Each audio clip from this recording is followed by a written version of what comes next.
महाकारुणिक तथागत बुद्ध, महान धम्मदायाद सम्राट अशोक, विश्वरत्न बोधिसत्व डॉक्टर बाबासाहेब आंबेडकर यांना प्रथम मी विनम्र अभिवादन करतो. आजच्या या बहुजन संघटक या फेसबुक पेजवर कालपासून आपण महानायिका, बुद्धकालीन महानायिका यांच्याविषयीची माहिती प्रसारित करणं सुरू केलेलं आहे. आणि आज आपण सिद्धार्थ गौतम बुद्धाची माता महामाया देवी यांच्याविषयीचं माहिती पाहणार आहोत. तथागत बुद्धांच्या जीवनात आणि बौद्ध धम्म प्रचार कार्यात अनेक स्त्रियांचे योगदान आहे. त्या स्त्रियांची कौटुंबिक, सामाजिक, धार्मिक व भावनात्मक स्थितीचे वर्णन अनेक ग्रंथांमधून आपण वाचत आहोत.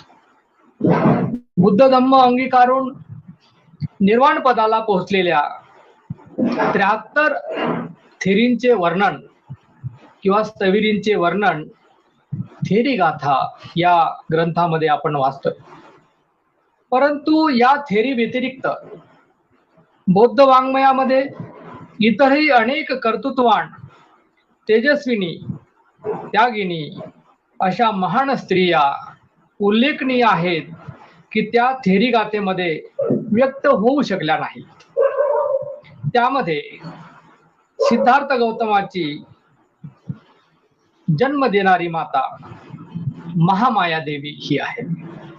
आज आपण सिद्धार्थ गौतमाची माता महामाया देवी यांच्याविषयीची माहिती जाणून घेणार आहोत. पाली साहित्यामध्ये महामाया देवीचं जे काही वर्णन येतं, त्याचबरोबर इतर लेखकांनी जे काही वर्णन केलेलं आहे आणि त्या वर्णनातून काही बाबी कमी जास्त प्रमाणात महामाया देवीच्या संदर्भाने आपल्याला वाचावयास मिळतात, पाहावयास मिळतात. तर प्रारंभिक भाग आपण या पद्धतीने पाहूया की जम्बूद्वीपात ख्रिस्तपूर्व 6व्या शतकात उत्तर भारतात अनेक राज्य अस्तित्वात होती. त्यापैकी काही राज्यावर एका राजाची सत्ता होती आणि काहीवर एका राजाची सत्ता नव्हती. अंग, मगध, काशी, कोशल, वज्जी, मल्ल, चेदी, वत्स, कुरु, पांचाल, मत्स्य, सौरसेन, अश्मक, अवंती, गांधार आणि कंबोज ही ती राज्य आहेत की ही राज्य सत्ता असणारी राज्य होती, ज्यांच्यावर सत्ता होती. आणि ज्या राज्यांवर अधिसत्ता नव्हती ती राज्य कपिलवस्तूचे शाक्य, पावा व कुशिनारा येथील मल्ल, वैशालीचे लिच्छवी, मिथिलेचे विदेह, रामग्रामचे कोलीय, अल्लकप्पचे बळी, रेसपुत्तचे कलिंग, पिप्पलवण्ण चे मौर्य आणि ज्यांची राजधानी सिस्मारगिरी होती ते भग्ग. या राज्यातून कपिलवस्तू ही राजधानी शाक्यांची राजधानी होती. आणि कपिलवस्तूमध्ये जयसेन नावाचा एक शाक्य राहत होता. सिंहहणू या सिन्नहू नावाचा त्यास एक मुलगा होता. सिंहहणूचा विवाह कंचनाशी झाला होता आणि त्याला शुद्धोधन, दैतोधन, शुक्लोधन, साक्योधन आणि अमितोधन असे 5 पुत्र होते. या 5 पुत्राशिवाय सिंहहणूला अमिता व प्रमिता या नावाच्या 2 कन्या होत्या. सिंहहणूच्या 5 पुत्रापैकी शुद्धोधन हा नंतर कपिलवस्तूच्या शाक्यांचा राजा झाला. तो तरुण, आकर्षक देहयष्टीचा, बलशाली, शूर, पराक्रमी आणि साहसी होता. त्याच्या कुटुंबाचे गोत्र आदित्य होते. शुद्धोधन राजा हा फार श्रीमंत होता. शाक्यांचा मूळ व्यवसाय शेती होता. शुद्धोधनाकडे विस्तृत शेत जमीन होती. त्याच्या शेतात एका वेळी 1000 सोन्यांचे नांगर चालत असत असा अनेक ठिकाणी उल्लेख आलेला आहे. त्यांचे अनेक महाल होते. त्यांच्या दरबारात अनेक प्रज्ञावान मंत्री होते. तो बुद्धिमान, व्यवहार कुशल, पारंगत होते. तसाच ते जे शुद्धोधन आहे ते दयाशील आणि करुणासागर होते. त्यांच्या शासन व्यवस्थेमध्ये कपिलवस्तूची प्रजा ही सुखी आणि समाधानी तसेच निर्भय होती. इसवी सन पूर्व 6व्या शतकाच्या काळात शाक्य संस्कृती स्वयंवराची प्रथा अस्तित्वात होती, प्रचलित होती. युवराज्ञीचे स्वयंवर हे रितसर नीती नियमांप्रमाणे आयोजित केले जात असे. शुद्धोधन वयात आला तेव्हा त्यांच्या विवाहासाठी योग्य वधूची निवड करण्यात आली आणि त्यांचा विवाह महामायेशी यानी की मायादेवी असंही शब्द येतो, असंही वाक्य येतं, असं एक नाव येतं. मायादेवी असंही नाव येतं. महामायाशी झाला. महामाया ही देवदहच्या कोलीय वंशीय अंजन राजाची पुत्री होती. या राज्याचे जे नाव आहे ते अंजन असे असून त्याच्या पित्याचे नाव जे आहे ते देवदह असे होते. या कोलीय हे जे काही परिसर आहे तो कोलियामक प्रांताचा तो राजा होता आणि तिच्या आईचे नाव सुलक्षणा असे होते. काही ठिकाणी असा उल्लेख आला आहे की अंजना किंवा अंजन राजाला दंडपाणी नावाचा मुलगा होता आणि शुद्धोधनाची बहीण पमिता जे म्हणतो आपण, पमिता ही त्या दंडपाणी यांना दिलेली होती.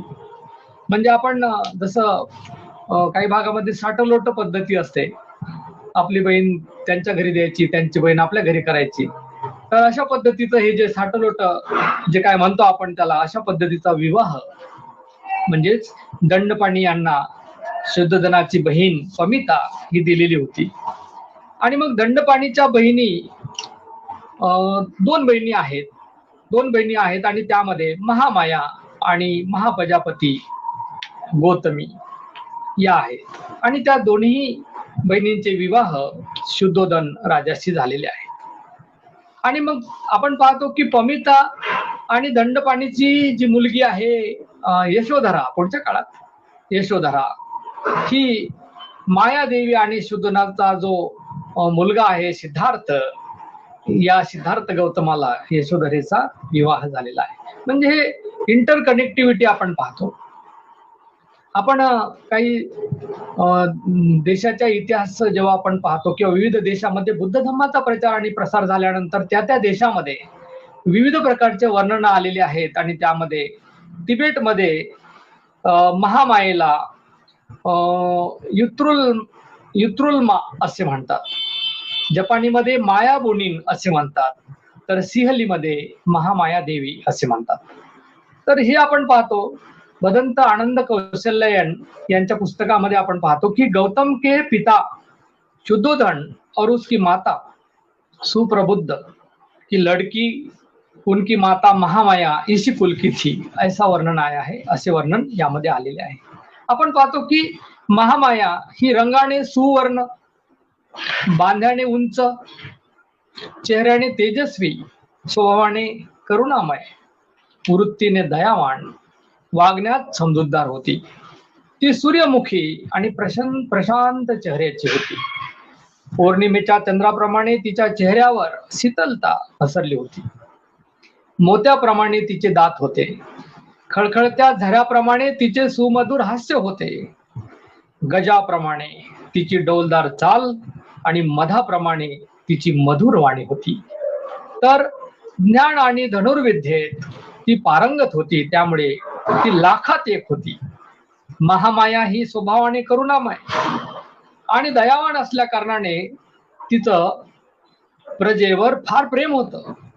ती प्रजेची फार काळजी घेत असे, सगळ्यांशी प्रेमाने वागत असे. तिच्या ह्या शिलाचरणामुळे प्रजा ही तिच्यावर तितकेच प्रेम करीत असे. राजाची एक सुंदर राणी होती आणि तिचे नाव माया असे होते. तिच्यावर सर्व लोक प्रेम करीत असत, असं वर्णन सुद्धा पुस्तकांमध्ये आलेलं आहे, ग्रंथांमध्ये आलेलं आहे. कृष्णराव अर्जुन केळुसकरांच्या गौतम बुद्धाचे चरित्र नावाचा एक ग्रंथ आहे आणि त्या ग्रंथामध्ये असा उल्लेख सापडतो की ही माऊली परम रूपवती असून त्या काळाच्या कुलीन स्त्रियात आढळणाऱ्या एकंदर सद्गुणांनी मंडित ती होती, असं वर्णन आलेलं आहे. यावरून हे स्पष्ट होते की महामाया देवी ही अपार मायेने भरलेली सुसंस्कारित रूपवती होती. शुद्धोधनाची राणी महामाया हिच्याबद्दल बौद्ध वाङ्मयाबद्दल अनेक संदर्भ आढळतात. आचार्य अश्वघोष यांनी जे बुद्ध चरित्र हा जो ग्रंथ लिहिला आहे त्या ग्रंथामध्ये देखील अनेक प्रकारची वर्णनं महामाया देवीच्या संदर्भानं आलेले आहेत. याबरोबरच आपण पाहतो की त्यामध्ये आलेल्या ज्या वर्णातील काही भाग आपण पाहू, त्यामध्ये असं म्हणतात की महामाया देवीची दीप्ती राजाच्या शक्तीप्रमाणे होती आणि ती कमलाप्रमाणे सुंदर आणि पृथ्वीसारखी धीर होती. आपण बुद्ध चरित्रातलं जे काही वर्णन आहे ते काव्य पद्धतीनं असल्यामुळे त्याचं हे वर्णन दिसतं. अनुपम मायेप्रमाणे असल्यामुळे अनुपम जिची उपमाच करता येत नाही असे अनुपम मायेप्रमाणे असल्यामुळे तिचे महामाया असे नाव ठेवण्यात आले, असाही संदर्भ यामध्ये. महामाया देवी राजा शुद्धोधनाची प्रथम पत्नी होती, त्यामुळे तिचे राज्यात फार कौतुक होत असे. या संदर्भानं वेगवेगळी मतांतर पण आहेत की त्यांची म्हणजे शुद्धोधन महाराजाची पहिली पत्नी कोणती, दुसरी पत्नी कोणती, असा थोडासा वेगवेगळे प्रकारचे संदर्भ आलेले असल्यामुळे थोडा त्यामध्ये माहितीत तफावत पण दिसते. पण डॉक्टर बाबासाहेब आंबेडकर यांनी मात्र जे स्पष्ट केलेलं आहे ते आपण पाहू. डॉक्टर बाबासाहेब आंबेडकर हे भगवान बुद्ध आणि त्यांचा धम्म या ग्रंथामध्ये म्हणतात की जेव्हा शुद्धोधनाने शूरपणा दाखविला तेव्हाच त्याला दुसरी पत्नी करण्याची अनुमती देण्यात आली व त्याने दुसरी पत्नी म्हणून महाप्रजापती गौतमीची निवड केली. दुसरी पत्नी म्हणून म्हणजेच पहिली पत्नी महामाया देवी आणि दुसरी पत्नी ही महाप्रजापती गौतमी. काही ठिकाणी मात्र हे वर्णन असं आलेलं आहे की यामध्ये महाप्रजापती गौतमी ही थोरली बहीण आहे आणि महामाया ही धाकटी बहीण आहे असं उल्लेख आलेला आहे. म्हणजेच या ठिकाणी प्रश्न काही असू द्या, परंतु ह्या महाप्रजापती गौतमी आणि महामाया देवी ह्या बहिणी होत्या आणि त्या शुद्धोधन महाराजाच्या 2 राण्या होत्या, हे मात्र स्पष्ट होते. आणि मग यामध्ये आपण काही गोष्टी प्रकर्षाने यामध्ये दिसतात की त्यांचा जेव्हा विवाह झाला आणि मग ही विवाह झाल्यानंतर जेव्हा आपण पाहतो की महामायेची बहीण महाप्रजापती ही महामायेहून लहान आहे की मोठी आहे ही संभावना लक्षात न घेता आपण काही गोष्टी लक्षात घेतल्या पाहिजे की प्राचीन काळापासूनच जसं मोठ्या बहिणीचा विवाह करून छोटीचा नंतर विवाह करण्याची जरी प्रथा असली तरी त्या काळच्या पद्धतीनुसार त्यांचा विवाह शुद्धोधन महाराजांशी झालेला होता. आणि म्हणून सिद्धार्थ गौतमाची जन्म देणारी माता महामाया देवी होते, हे मात्र स्पष्ट होते. आणि मग या ज्या काही बाबी आहेत त्या बाबी आपण स्पष्टपणे जाणून घेऊया. तर विवाहानंतर राजा शुद्धोधन आणि महामाया यांच्या सुखी संसारात अपत्याचा योग येत नव्हता. कपिलवस्तू राज्यात प्रजा संतुष्ट होती, राजा आणि महामाया मात्र थोडे असंतुष्ट होते. आपण राज्याला वंश आणि प्रजेला राजकुमार देऊ शकत नाही या विचारांनी महामाया दुःखाने व्याकुळ होत असे. त्या काळी प्रजेवर वैदिक धर्माचा प्रभाव असल्या कारणाने थोडं जप तप काय बारा भानगडी असायच्या, अग्निपूजा वरुण पूजा इत्यादी प्रथा होत्या आणि त्या प्रथा त्या काळी पाळण्यात येत असत. महामायेचा या संदर्भात उल्लेख असा मिळतो की ती चांगल्या प्रकारचे व्रत धारण करून संयमित आयुष्य जगत होती असं वर्णन आलेलं आहे. आणि म्हणून आपल्याला संतान व्हावे म्हणून मायादेवी अनेक व्रत वैकल्य सुद्धा करीत असे असं त्याकडे आलेलं आहे. आता या आपणास सुपुत्र होऊन आपल्या कुळाची उन्नती करण्याचे सामर्थ्य तिच्या अंगी यावे म्हणून तिने गर्भवती असताना अनेक प्रकारचे व्रत चांगलं आचरण करण्याचा प्रयत्न त्यांनी केलेला आहे. परंतु व्रतामुळे प्रकृतीवर परिणाम झाला आणि प्रकृती थोडी क्षीण झाली असाही उल्लेख काही ग्रंथामध्ये येतो. बरेच दिवस लोटले. वयाच्या 45व्या वर्षी आषाढी पौर्णिमेला तिला एक स्वप्न पडले, ज्यामध्ये सुमेध नावाचा पांढरा बोधिसत्व हत्ती तिच्या स्वप्नात आला आणि पृथ्वीवरील शेवटचा जन्म घेण्याचा विचार तिला व्यक्त करून तू माझी माता होण्यास तयार आहेस का असा प्रश्न विचारला. सुमेध बोधिसत्वाने प्रश्न विचारला की तू माझी माता होण्यास तयार आहेस का असा त्या सुमेध बोधिसत्वाने तिला प्रश्न केला आणि महामायेने त्यास आनंदाने होकार दिला. हा प्रसंग बौद्ध लेण्या ज्या आहेत त्या लेण्यांमध्ये अनेक ठिकाणी शिल्पांकित केलेला आपल्याला पाहायला मिळतं. आणि मग जसे इसवी सन पूर्व 2ऱ्या शतकामध्ये शुंगकालीन जे काही भरवूत नावाचा स्तूप आहे त्या स्तूपावरचं शिल्प आपण पाहतो. इसवी सन पूर्व 3ऱ्या शतकातील सांची स्तूपाच्या पूर्वेकडील प्रवेश तोरणावरील आविष्करण यावरही ते उल्लेखित केलेल्याच आपण पाहतोय. आणि म्हणून याप्रमाणेच बुद्धचरित ही अशोकवंशाचा जो ग्रंथ आहे त्यामध्ये सुद्धा वर्णन आल्याचं आपण पाहतो. आणि येणेप्रमाणे जरी संदर्भ वेगवेगळे असले तरी बोधिसत्वाने पृथ्वी तलावरील आपला शेवटच्या जन्मासाठी महामायेची निवड केली आणि तिच्या उदरी जन्म घेण्यासाठी त्या अगोदर तिची अनुमती घेतली. ही मात्र म्हणजे यावरून महामायेची श्रेष्ठता आपल्या लक्षात येऊ शकते. महामायेच्या समकालीन इतर राण्या होत्याच, परंतु बोधिसत्वाने आई म्हणून महामायेची निवड केली, दुसऱ्यांची नाही. आणि म्हणून यातच तिची महानता आणि पवित्रता आपल्याला आल्याखेरीज राहत नाही. आपण पाहतो की महामायेच्या प्रसूती संदर्भात बुद्ध आणि त्यांचा धम्म या ग्रंथामध्ये डॉक्टर बाबासाहेब आंबेडकरांनी जो प्रसंग वर्णन केलेला आहे तो आपण पाहू. त्यामध्ये बाबासाहेब असं लिहितात की पात्रातील तेलाप्रमाणे महामायेने 10 महिने बोधिसत्वाला आपल्या गर्भात धारण केले.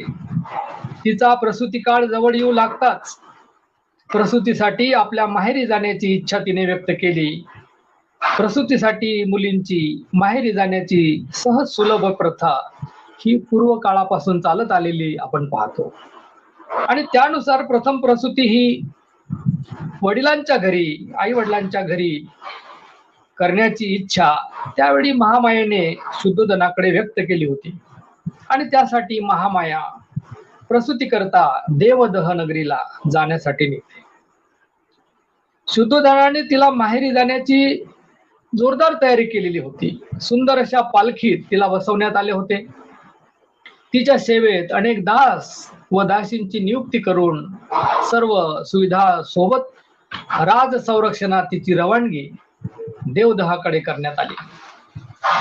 या संदर्भात आचार्य धम्मानंद कोसंबी यांच्या ग्रंथामध्ये एक वर्णन आलेलं आहे की 10 महिने पूर्ण झाल्यावर एखादी गरोदर स्त्री कशी काय तिकडे जाईल, माहेरी जाईल, कशा काय त्यांना परवानगी कोणी देईल असाही प्रश्न इथं उपस्थित केलेला दिसतो.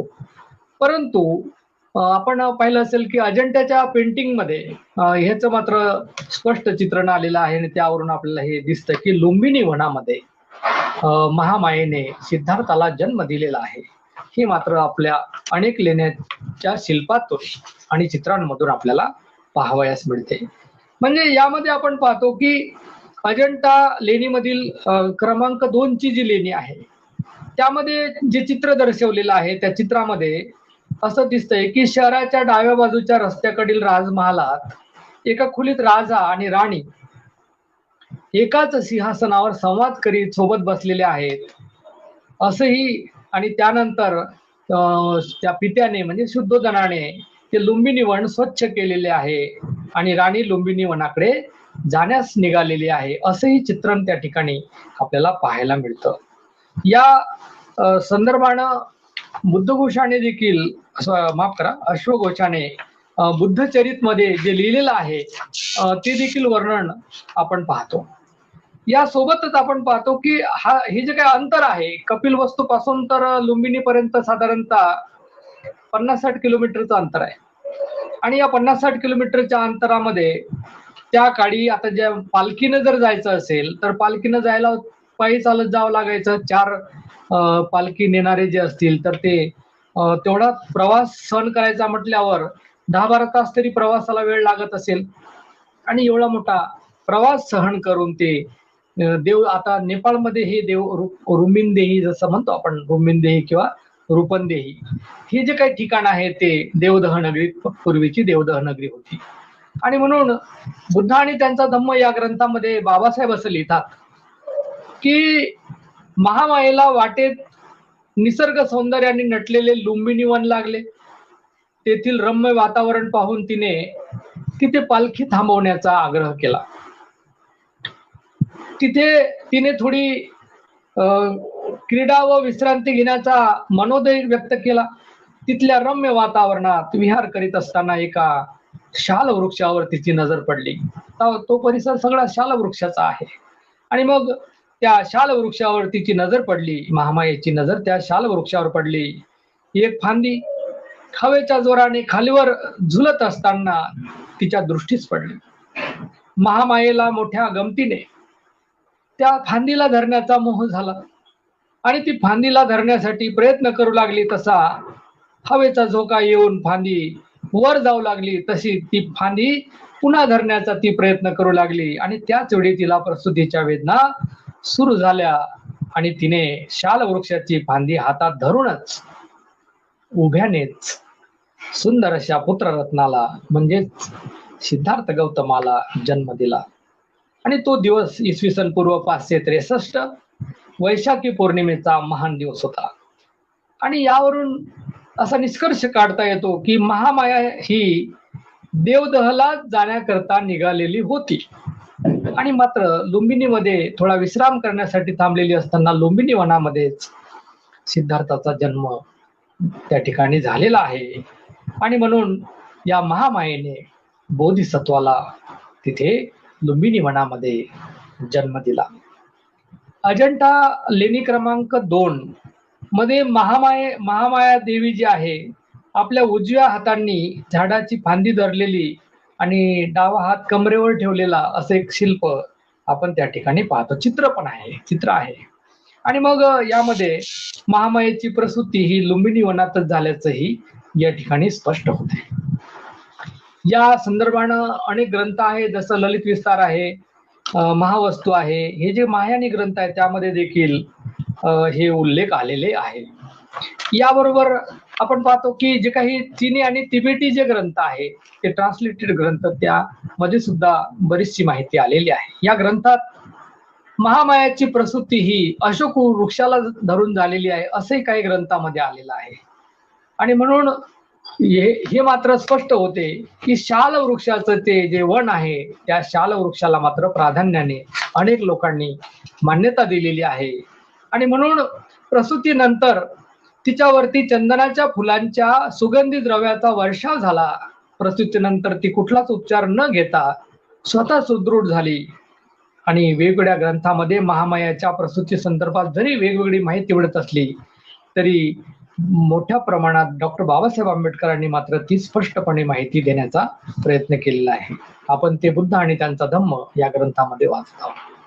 आपण पाहतोय की निदान कथा नावाचा एक ग्रंथ आहे आणि त्या निदान कथेमध्ये देवदह आणि कपिल वस्तूच्या लोकांनी बोधिसत्वाला महालात आणले, तर इतर काही ठिकाणी राजा शुद्धोधन स्वतः लुंबिनीला गेला आणि महामाया व नवजात बालकाला सोबत घेऊन आला असेही वर्णन आलेले आहे. आणि म्हणून हे जे काही वर्णन आहे आज आपण पाहतो की बुद्ध आणि त्यांचा धम्म या ग्रंथानुसार एक संदर्भ आलेला आहे, तो म्हणजे असित मुनीचा. असित मुनी हे सिद्धार्थ गौतमाला भेटण्याकरिता कपिलवस्तूला येतात आणि बाळाचे भविष्य वर्तवतात असा उल्लेख आलेला आहे. तसेच महामायेचे प्रसूतीनंतर 7 दिवसांनी परिनिर्वाण होते असेही सांगितलेले आहे. आणि यावरून आपणास असा निष्कर्ष काढता येतो की महामाया देवदहला न जाता ती लुंबिनीहून कपिलवस्तूला परत आलेली आहे. बाळाचा जन्म झाल्यानंतर ती तिथूनच परत आलेली आहे असंही या ठिकाणी दिसते. आपण पाहतो की जसं हस्तिदंतापासून तयार केलेल्या पांढऱ्या फुलांनी सजविलेल्या आणि मणिप्रदीपांनी युक्त अशा पालखीत महामाया आरूढ झाली असंही वर्णन बुद्धचरित मध्ये आलेलं आहे. आणि आपण पाहतो की सिद्धार्थाच्या जन्माच्या 7 दिवसाने महामायेचं परिनिर्वाण झालेलं आहे. कारण बहुतांश ठिकाणी महामायेचं परिनिर्वाण जे आहे हे सिद्धार्थाच्या जन्माच्या 7 दिवसांनी झाले असाच संदर्भ मिळतो. आणि म्हणून सिद्धार्थाच्या मातेचे देहावसान झाले तेव्हा सिद्धार्थ अवघ्या 7 दिवसाचा होता हे मात्र स्पष्ट होते. आचार्य धम्मानंद कोसंबी यांनी भगवान बुद्ध या ग्रंथामध्ये या संदर्भाला आधार देत असं म्हटलेलं आहे की बोधिसत्वाची माता उभी असताना प्रसूत झाली आणि त्याच्या जन्मानंतर 7 दिवसांनी निर्वड ठरली असे गृहीत धरून चालण्यास हरकत नाही. आणि म्हणून सिद्धार्थ गौतमाच्या जन्मानंतर महामाया देवीचं परिनिर्वाण हे 7 दिवसांनी झाल्याचं हे सिद्ध होत आहे. बोधिसत्व जन्मल्यानंतर 5 दिवसानंतर त्यांचा नामकरण विधी संपन्न झाला आणि मग या नामकरणाच्या संदर्भात अमरकोशामध्ये काही सिद्धार्थ गौतमाची नावं आलेली आहेत. 6 प्रकारची नावं बोधिसत्वाची 6 प्रकारची नावं त्यामध्ये आलेली दिसते. त्यापैकी शाक्य सिंह, शोद्धोधणी, मायादेवी सुत्त, मायादेवी पुत्त असा शब्द असेल. आणि मग यानंतर अर्कबंधू हे जे काही नावं आलेली आहे ही नावं सुद्धा ह्या अमरकोशामध्ये आल्याचे उदाहरणं दिसतात. पुत्राचे नाव ठेवण्यावरून जे काही माहिती आहे म्हणजे आपण पाहिलं असेल की मुलाच्या नावानेही मातेला ओळखले जात असे. जसं राहुल माता आपण म्हणतो है ना, तर राहुल माता जसं सिद्धार्थ गौतमाचा जो पुत्र आहे राहुल यशोधरेचा मुलगा, तर राहुल माता यशोधरा असे आपण म्हणतो. म्हणजे सिद्धार्थ गौतमाचा जो नामकरण विधी आहे हा त्याच्या जन्माच्या 5व्या दिवशी संपन्न झाला आणि त्या अगोदरच असित मुनीची भेट बोधिसत्वांशी झाली होती असा संदर्भ आलेला आहे. आणि म्हणून असित मुनी हे महामायेच्या परिनिर्वाणानंतर बोधिसत्वाला भेटण्यासाठी आले होते हे असाधारण वाटते. कारण नामकरण विधीनंतर जेव्हा महामाया आजारी पडली तेव्हा ती शुद्धोधन व महाप्रजापती गौतमीला असे म्हणाली की माझ्या मुलाबद्दल असित मुनीने जे भविष्य वर्तवलं आहे ते खरं होईल. आणि ते जे याचा मला विश्वास वाटत आहे, मला दुःख एवढंच वाटतं की ते खरं ठरलेलं पाहण्यासाठी मी जिवंत राहणार नाही. हे जे काही वर्णन आलेलं आहे यावरून आपण पाहतो की नामकरणाच्या दिवशी मात्र महामाया देवी जिवंत होती हेही या ठिकाणी स्पष्ट होते. आपण पाहतो की असित मुनी बोधिसत्वाला भेटण्यासाठी आले आणि त्यांनी सिद्धार्थ गौतमाची या संदर्भानं भविष्यवाणी केली. महामायेच्या आजारपणाचे कारण निश्चित काही सांगता येत नाही, परंतु आपला शेवट जवळ आलेला आहे आणि म्हणून ती रुग्णशय्येवर असताना महामायेने शुद्धोधन व महाप्रजापतीला जवळ बोलावून सिद्धार्थाची जबाबदारी दोघांवर सोपवली. आणि मृत्यूशय्येवर असताना देखील तिने आपल्या पुत्राला सम्यक संबुद्ध होताना पाहू शकणार नाही याची खंत व्यक्त केली होती.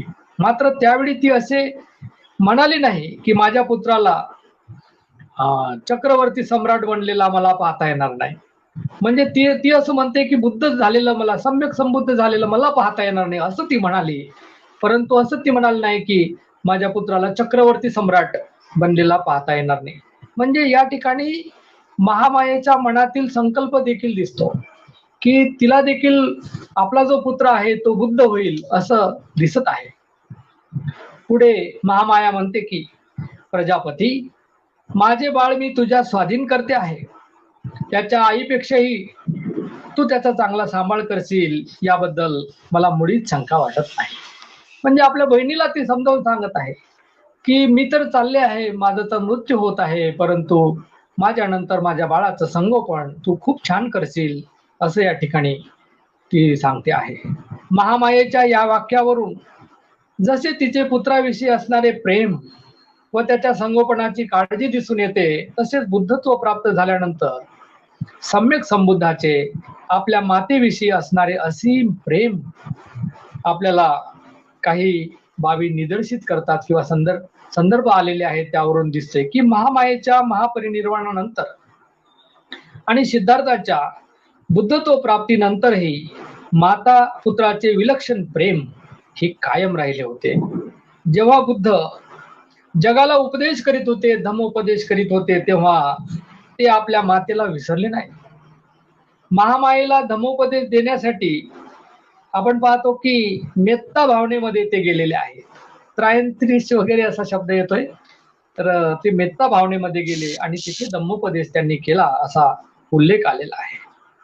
आज आपण पाहतो की स्वर्ग नरक ह्या संकल्पना आपण मानत नाही, परंतु सग्ग हा जो शब्द येतो तो मुळात सुगती ह्या शब्दाच्या अनुषंगाने असतो. आणि मग सुगती जी आहे, सुगती प्राप्त होणे ही खूप महत्वपूर्ण बाब असते आणि त्यामुळे हा शब्द आलेला आहे.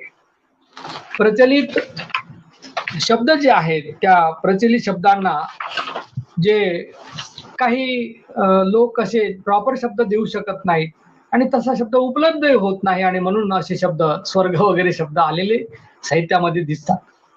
परंतु बुद्ध तत्वज्ञान मांडताना अनेक वेळा बरेचसे काल्पनिक शब्द आलेले दिसतात. ब्रह्म असेल, इंद्र असेल, हे जसं स्वर्ग हा शब्द आलेला दिसतो पुढच्या साहित्यामध्ये आलेला आहे, आणि म्हणून अशा शब्दांचा वापर झाल्याचं दिसतं. संपती ब्रह्म आपण शब्द ऐकलेलाच आहे, इंद्र ब्रह्म असे शब्द आलेले आहे, हे तर पुढच्या काळामध्ये आलेले आहेत. आणि म्हणून हे साहित्याचा भाग आहे, हे आपण थोडस लक्षात घेणं आवश्यक आहे. प्राचीन बौद्ध वाङ्मयामध्ये अशा अनेक संकल्पना आल्याचे आपल्या निदर्शनास येते, आणि त्यामुळे या शब्दापासून किंवा त्याच्या अर्थापासून विचलित न होता बुद्ध तत्वज्ञानाचा जो मूळ आशय आहे, जो मूळ अर्थ आहे, तो आपण लक्षात घेतला पाहिजे अशी मी विनंती या ठिकाणी करतो. आपण पहा की बुद्ध धम्मामध्ये विशेष अशा ज्या आदर्श माता आहेत, ज्या आदर्श माता सुपरिचित आहेत, जशा आपण पाहिलं असेल की सुजाता माता, अभय माता, राहुल माता, अशा अनेक माता चे वर्णन दिसते. शिवली माता, सुप्रवासा, ह्या सगळ्या अनेक ज्या माता आहेत त्या खूप त्यांनी कष्ट सहन करून आपल्या पुत्राचं योग्य प्रकारे संगोपन करून त्याला मोठं बनवण्यासाठी प्रयत्न केलेला दिसून येतो. त्यामध्ये सुमंगल माता ही शब्द एक महत्वाचा आहे की ती सुमंगल माता, अभय माता. आणि मग प्रव्रज्या झाल्यानंतर सिद्धार्थ गौतमाने जेव्हा त्यांची जी मावशी आहे महाप्रजापती गौतमी यांना जेव्हा प्रव्रज्या दिली, आणि प्रव्रज्या दिल्यानंतर त्या भिक्खुनी संघाच्या प्रमुख म्हणजे पहिल्या भिक्खुनी संघाची पहिली स्त्री आपण ज्याला म्हणतो, आणि म्हणून पहिली भिक्खुनी म्हणून महाप्रजापती गौतमी यांचा उल्लेख आपण पाहिलाय. कालच्या सेशनमध्ये आदरणीय ॲडव्होकेट संदीप थोरात सर यांनी आपल्याला महाप्रजापती गौतमी याविषयीचं अगदी डिटेल वर्णन आपल्याला सांगितलेलं आहे.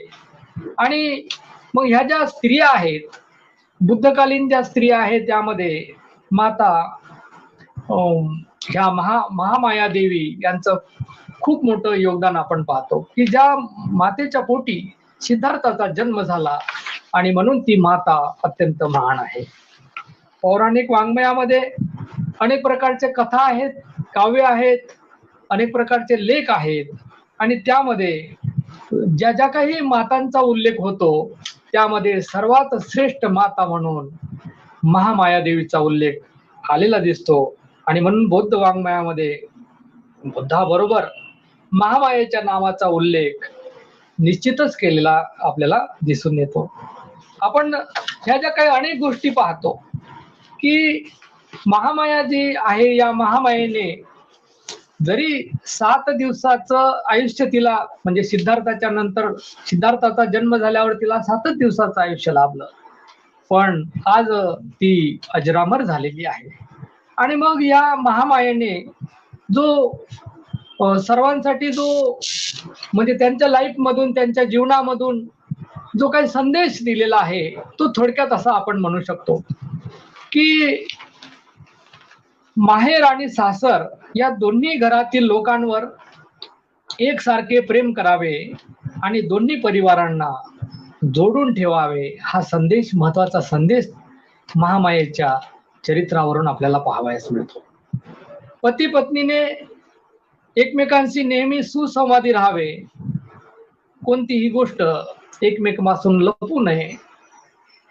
आणि म्हणून हा संदेश आहे महत्वपूर्ण, तो पहा यामध्ये आपल्याला दिसतो की आज पती पत्नीमध्ये जो सुसंवाद असेल, एकमेकाशी जर सुसंवाद असेल, तर निश्चितच त्यांचं आयुष्य अत्यंत आनंदी आणि सुखी होतं. आनंदमय प्रसंगी, उत्सव प्रसंगी गरजवंतांना दान दिलं पाहिजे, हाही संदेश आपण या ठिकाणी पाहतो. की अनेकदा महामाया देवी यांनी दान दिल्याचे उदाहरण आपण पाहतोय. अनेक साहित्यामधून आपल्याला हे वाचायला मिळतं. आपला पाल्य हा ज्ञानाने आणि गुणाने मोठा होणार आहे, याची खात्री आपण बाळगली पाहिजे. आजकाल आपण आपल्या मुलांना तेवढं समजतच नाही की हे मोठा होणार आहे. कधी कधी असं निगेटिव्ह थिंकिंग मध्ये लोक बोलत राहतात, तुझं काय खरं नाही, तू काय होणार नाही, तू काय मोठा होणार नाही, असं सहज बोलत जातात. पण ते वारंवार जर त्या लेकराच्या मनावर जर तसं बिंबलं, तर त्याला वाटतं की माझं काय खरं नाही, मी काय मोठा होणार नाही, असं वाटतं त्यांना. आणि म्हणून मुलांसमोर आपण बोलताना, पालक म्हणून जेव्हा आपण आहोत, तर पालकांची ही जबाबदारी आहे की त्यांनी आपला पाल्य हा ज्ञानाने आणि गुणाने मोठा होणार आहे, हे जे काही वर्णन आहे ते महामायेच्या या जीवनचरित्रातून आपल्याला दिसतं. आपल्या मुलांच्या कार्यकर्तृत्वातूनच आपल्याला नावलौकिक व कीर्ती प्राप्त होते, ही गोष्ट तेवढीच महत्वाची आहे. म्हणजे महामाया देवीला आपण ओळखतो, कशामुळे ओळखतो की सिद्धार्थाला तिनं जन्म दिलाय. सिद्धार्थाला जन्म दिला म्हणूनच नाही, तर सिद्धार्थाने ज्ञान प्राप्ती केली, सिद्धार्थ बुद्धत्व प्राप्ती केली. आणि नुसतं एकट्याने बुद्धत्व प्राप्ती करून एकटाच लाभ त्यांनी घेतला नाही, तर त्यांनी या जगाच्या कल्याणाचे बहुजन हिताय बहुजन सुखाय लोकानुकंपाय अथाय हिताय सुखाय, म्हणजे आपण पाहतो की बहुजनाच्या हितासाठी, बहुजनाच्या सुखासाठी जो कल्याण करणारा जो व्यक्ती जन्माला घातलाय. आणि म्हणून त्या महामाया देवीला आपण विनम्र अभिवादन केलं पाहिजे. आजच्या या प्रसंगी हे जे काही वर्णन मी आपल्या समोर करू शकलो, यामध्ये बुद्ध आणि त्यांचा धम्म हा ग्रंथ डॉक्टर बाबासाहेब आंबेडकर यांच्या ग्रंथाचा मला वाचनाचा लाभ झाला. त्यामुळे मी डॉक्टर बाबासाहेब आंबेडकर यांचे ऋण व्यक्त करतो. यानंतर बौद्धाचार्य शांती स्वरूप बौद्ध यांचं महामाया हे बौद्ध चरित्रमाला 71 क्रमांकाची या ग्रंथाचा लाभ झाला. त्याचबरोबर बुद्ध धम्मातील अभिज्ञानी स्त्रिया प्राध्यापिका गाथा सोनवणे यांच्याही ग्रंथाचा या ठिकाणी मी संदर्भ घेतलेला आहे. थेरी गाथा, स्त्रीमुक्ती, समाज आणि तत्वज्ञान, सुगाव प्रकाशन यांच्याही ग्रंथाचा थोडा आधार घेतलेला आहे. त्याचबरोबर थेरी गाथा प्राध्यापक डॉक्टर शेषराव मेश्राम, महाराष्ट्र राज्य साहित्य आणि संस्कृती मंडळ मुंबई यांच्याही ग्रंथाचा मी आधार घेतलेला आहे. याचबरोबर थेरी गाथा सम्यक प्रकाशन दिल्लीचे डॉक्टर विमल कीर्ती सर यांचं हा जो ग्रंथ आहे, त्या ग्रंथातून देखील मी थोडाफार आधार घेतलेला आहे. आणि म्हणून ह्या सर्वांचं मी ऋण व्यक्त करतो. त्याबरोबरच बहुजन संघटक चॅनलचे आदरणीय माननीय राहुल खांडेकरजी यांनी मला ही संधी उपलब्ध करून दिली. माझे मित्र advocate doctor Sandeep Thorat sir, प्राध्यापक सुनील पुणकर सर, श्यामभाऊ तांगडे सर, या सर्वांनी मला यासाठी मदत केलेली आहे. त्याबद्दल मी त्यांचेही आभार व्यक्त करतो. आणि आपण सर्वांनी माझं ऐकलं त्याबद्दल मी डॉक्टर कीर्तिराज लोणारे अंबाजोगाई आपलं सर्वांचा आभार व्यक्त करतो. धन्यवाद. नमो बुद्धाय. अप्रेम.